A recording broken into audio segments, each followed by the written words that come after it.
શું ખેતી માત્ર ગુજરાન ચલાવવાનું સાધન છે? ના. અમરેલીના મીઠાપુર ગામના દિલીપભાઈ હીરાપરાએ આ વ્યાખ્યા બદલી નાખી છે.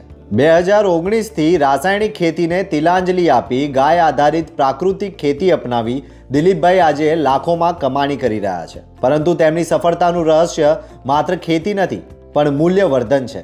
હળદર અને મરચાને સીધા વેચવાને બદલે તેનું પ્રોસેસિંગ કરી શુદ્ધ પાવડર તૈયાર કરવો અને ઘઉંમાંથી પોંખ બનાવીને વેચવો, આ સ્માર્ટ આયોજને તેમને એક સિઝનમાં 15 લાખની આવક અપાવી છે. મારે ટૂંકમાં 2019થી દેશી ગાયથી પ્રાકૃતિક કૃષિ કરીએ છીએ અને એમાં અલગ અલગ પાકનું વાવેતર કરતા હોય છે. જેમ કે હળદર છે, બંસી ઘઉં છે, સોનામોતી ઘઉં છે.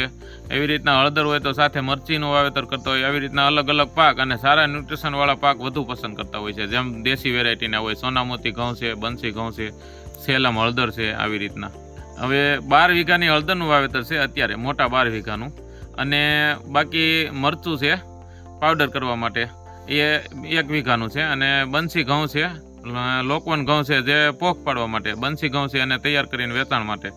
આવકની વાત કરીએ તો હળદરની આવક સારી હોય છે, એટલે બધાનું આમ જો ગણીએ ટોટલ તો 12 થી 15 આસપાસની આવક હોય છે. આમ 12 થી 15 લાખ આસપાસની. ઓછા ખર્ચે વધુ નફો અને સ્વાસ્થ્યની ગેરંટી. આજે દિલીપભાઈ સાબિત કરી રહ્યા છે કે જો ખેડૂત વેપારી બુદ્ધિ અને કુદરતી પદ્ધતિ અપનાવે તો ધરતી માતા ખરેખર સોનું ઉગાવે છે. ગાયના ગોબરથી સોનું ઉગાવવાની કળા જો શીખવી હોય તો દિલીપભાઈ હીરાપરાની આ પ્રાકૃતિક ખેતી એક ઉત્તમ પાઠશાળા છે. જોતા રહો ગુજરાત વંદન. ધન્યવાદ.